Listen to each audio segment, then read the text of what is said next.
মধ্যপ্রাচ্যের উত্তেজনা নতুন মাত্রা ছুঁয়েছে। ইরান প্রথমবারের মতো ইসরায়েলের বিরুদ্ধে সেজিল ক্ষেপণাস্ত্র ব্যবহার করেছে।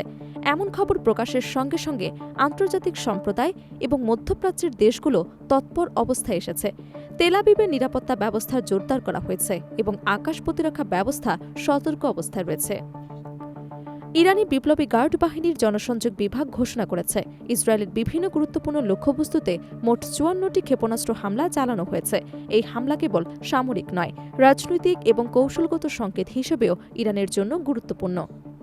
আইআরজিসি এক বিবৃতিতে জানিয়েছে, হামলায় খোররাম শহর সুপার হেভি মিসাইল ব্যবহার করা হয়েছে, যা দ্বৈত ওয়ারহেডযুক্ত। এছাড়াও খাইরাব শাখান, কদর, এমাদ এবং প্রথমবারের মতো অপারেশন সাদেক প্রমিজে ৪টি কৌশলগত জ্বালানি চালিত সেজিল ক্ষেপণাস্ত্র লক্ষ্যবস্তুতে নিক্ষেপ করা হয়েছে। বিপ্লবী গার্ড বাহিনীর প্রচার বিভাগের তথ্য অনুযায়ী সেজিল একটি মাঝারি পাল্লার ব্যালিস্টিক ক্ষেপণাস্ত্র, যা স্থল থেকে স্থল বা সমুদ্রপৃষ্ঠ থেকে সমুদ্রপৃষ্ঠে লক্ষ্যবস্তুতে আঘাত হানতে সক্ষম। বিশেষজ্ঞরা বলছেন, এটি ইরানের সামরিক সক্ষমতার একটি স্পষ্ট প্রদর্শন। নাতাঞ্জ পারমাণবিক কেন্দ্র থেকে তেল আবিব পর্যন্ত মোট ৭টি মিনিটে এই গন্তব্যে পৌঁছাতে পারে। ইরানের এই পদক্ষেপের মাধ্যমে স্পষ্টভাবে ইসরায়েলকে সতর্ক করা হয়েছে। আইআরজিসি জানিয়েছে, হামলার মূল উদ্দেশ্য ছিল ইসরায়েলের সামরিক ও কৌশলগত স্থাপনা ধ্বংস করা।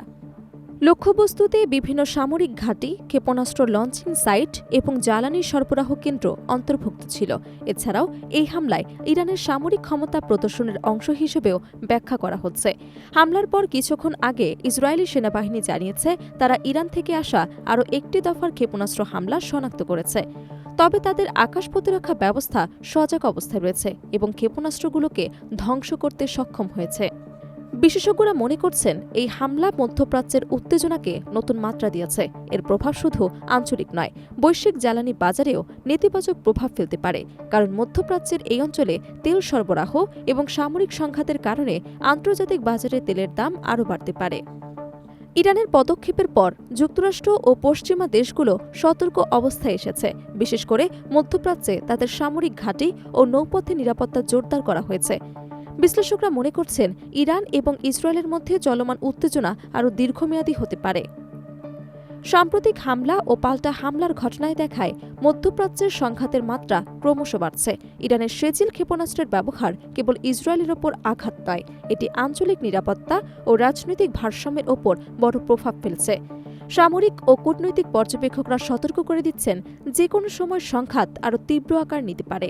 সব মিলিয়ে ইরানের এই পদক্ষেপ কেবল সামরিক নয়, বরং মধ্যপ্রাচ্যের ভূ রাজনীতিতে নতুন উত্তেজনা এবং অনিশ্চয়তা সৃষ্টি করেছে।